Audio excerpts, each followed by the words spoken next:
গত কয়েকদিন ধরে দেখেছেন যে আমার উপর চতুর্দিক থেকে মিসাইল নিক্ষেপ করা হচ্ছে। আমি কোনো অ্যান্টি মিসাইল ইউজ করব না। বরঞ্চ আমার রাজনৈতিক সহকর্মীদেরকে আজকে আপনাদেরকে সাক্ষী রেখে যারা সম্পূর্ণ অন্যায়ভাবে আমার চরিত্র হনন করেছেন, আমি তাদের সবাইকে ক্ষমা করে দিলাম।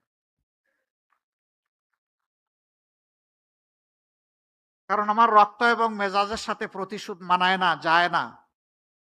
আমি প্রতিশোধের রাজনীতিতে বিশ্বাস করি না।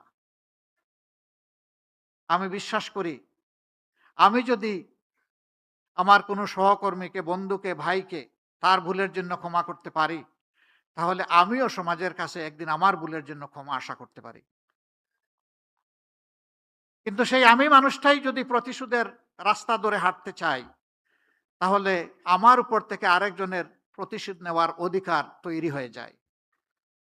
এই প্রতিশোধ, প্রতিহিংসার রাজনীতি করে, করে আমাদের সমাজকে, দেশকে অনেক ক্ষতি করে ফেলেছে। ওই পিছনের রাজনৈতিক কালচার আর ধারণ করে চলতে চাই না।